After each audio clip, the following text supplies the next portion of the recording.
Coliform bacteria ഇന്നത്തെ ജലഗുണനിലവാര പരിശോധനയിൽ ഏറ്റവും കൂടുതൽ ചർച്ച ചെയ്യപ്പെടുന്ന ഒന്നാണ്. കോളിഫോം എന്നുള്ളത് കോളൻ എന്ന വാക്കിൽ നിന്നാണ് കോളിഫോം എന്നുള്ള വാക്കുണ്ടായത്. കോളൻ എന്ന് പറയുന്നത് നമ്മുടെ വൻകുടലാണ്.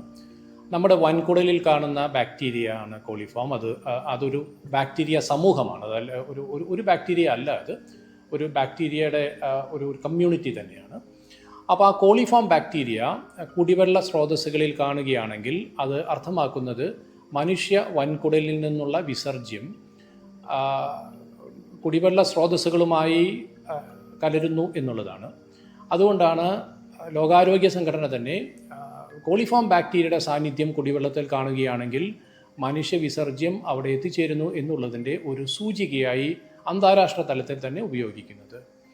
കോളിഫോം ബാക്ടീരിയ സാധാരണയായി നമ്മുടെ കേരളത്തിൽ ഇന്ന് എല്ലാ കുടിവെള്ള സ്രോതസ്സുകളിലും തന്നെ കാണുന്നു എന്നുള്ളതാണ് വാസ്തവം. കോളിഫോം ബാക്ടീരിയയെ വലിയ ലബോറട്ടറി സൗകര്യങ്ങളില്ലാതെ സാധാരണക്കാർക്ക് ഒരാളുടെ വീട്ടിൽ പോലും നമുക്ക് ടെസ്റ്റ് ചെയ്യാൻ സാധിക്കുന്ന രീതിയുണ്ട്. ആ രീതി നമുക്കൊന്ന് പരിശോധിക്കാം. വെള്ളത്തിലെ കോളിഫോം ബാക്ടീരിയ അഥവാ ഈക്കോളിയുടെ പ്രസൻസ് കണ്ടെത്തുന്നതിന് വേണ്ടി വാട്ടർ ക്വാളിറ്റി ടെസ്റ്റിംഗ് കിറ്റ് ഉപയോഗിച്ച് എങ്ങനെ ടെസ്റ്റ് ചെയ്യാമെന്ന് പരിചയപ്പെടാം. ഈ കിറ്റിൽ 10 സാമ്പിളിംഗ് ബോട്ടിലുകളാണുള്ളത്. അതിൽ ഒരു സാമ്പിൾ ടെസ്റ്റ് ചെയ്യാൻ ഒരു ബോട്ടിൽ മാത്രമാണ് ആവശ്യം വരിക. കഴിവതും ഈ ടെസ്റ്റ് നിങ്ങൾ സാമ്പിൾ എടുക്കുന്ന സ്ഥലത്ത് വെച്ച് തന്നെ ചെയ്യുവാൻ ശ്രദ്ധിക്കുക. സാമ്പിൾ എടുത്തതിന് ശേഷം മാത്രം ഈ ബോട്ടിലിൻ്റെ പുറത്തുള്ള കവർ നീക്കം ചെയ്യുക. കവർ നീക്കം ചെയ്തതിന് ശേഷം ബോട്ടിൽ തുറക്കുക.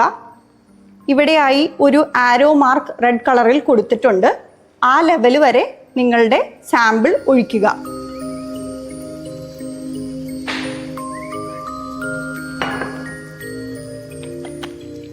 അതിനുശേഷം ബോട്ടിലെ സാമ്പിൾ നന്നായി മിക്സ് ചെയ്യുക.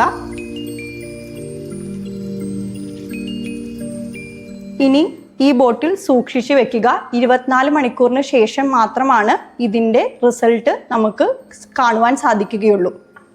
24 മണിക്കൂറിന് ശേഷം നിങ്ങളുടെ കിറ്റിൻ്റെ കളർ ഇതാണ് എങ്കിൽ അതിനർത്ഥം നിങ്ങൾ ടെസ്റ്റ് ചെയ്ത സാമ്പിളിൽ ഈക്കോളിയുടെ പ്രസൻസ് ഇല്ല എന്നാണ്. അഥവാ 24 മണിക്കൂറിന് ശേഷം നിങ്ങളുടെ ബോട്ടിലെ കളർ ഇതുപോലെ ബ്ലാക്കായി മാറിയിട്ടുണ്ട് എങ്കിൽ അതിനർത്ഥം നിങ്ങളുടെ സാമ്പിളിൽ ഈക്കോളി പ്രസൻ്റ് ആണ് എന്നുള്ളതാണ്. 24 മണിക്കൂറിന് ശേഷം കളർ മാറ്റം ഒന്നും ഉണ്ടായില്ല എങ്കിൽ ഒരു 24 മണിക്കൂർ കൂടി ഈ സാമ്പിൾ ബോട്ടിൽ സൂക്ഷിച്ചു വെക്കേണ്ടതാണ്. അതിനുശേഷം വീണ്ടും കളർ നോക്കുക.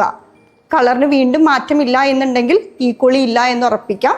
അഥവാ കളർ 48 മണിക്കൂറിന് ശേഷം ബ്ലാക്കായി മാറിയിട്ടുണ്ടെങ്കിലും അതിൻ്റെ അർത്ഥം നിങ്ങളുടെ സാമ്പിളിൽ ഈക്വളി പ്രസൻ്റ് ആണ് എന്നുള്ളതാണ്. 48 മണിക്കൂറിന് ശേഷം ടെസ്റ്റ് അവസാനിച്ചിരിക്കുകയാണ്. അതിനുശേഷം ബോട്ടിൽ തുറന്ന് ഏതെങ്കിലും ആൻറ്റിസെപ്റ്റിക് ലോഷൻ ഒഴിച്ച് കുറച്ചു നേരം ഡിസിൻഫെക്റ്റ് ചെയ്യുന്നതിനായി സൂക്ഷിച്ചു വെക്കുക. അതിനുശേഷം ബോട്ടിൽ തുറന്ന് സാമ്പിൾ പുറത്തൊഴിച്ച് കഴുകിക്കളഞ്ഞ് കുപ്പി ക്ലീനാക്കി സൂക്ഷിക്കാവുന്നതാണ്.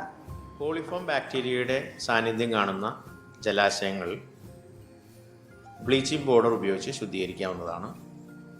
കിണറുകളിലാണെങ്കിൽ ഒരു റിങ് വെള്ളത്തിന് 100 ഗ്രാം എന്ന കണക്കിന് ബ്ലീച്ചിങ് പൗഡർ 10 ലിറ്റർ വെള്ളത്തിൽ കലക്കി 1 മണിക്കൂർ വെച്ച ശേഷം അതിൻ്റെ തെളി കിണറിലേക്ക് ഒഴിക്കാവുന്നതാണ്.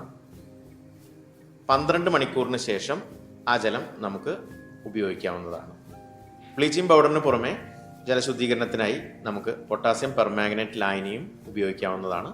പൊട്ടാസ്യം പെർമാംഗനേറ്റ് ലായനി ചേർത്ത് കൊടുക്കുകയാണെങ്കിൽ 24 മണിക്കൂറിന് ശേഷം നമുക്ക് ആ വെള്ളം ഉപയോഗിക്കാവുന്നതാണ്.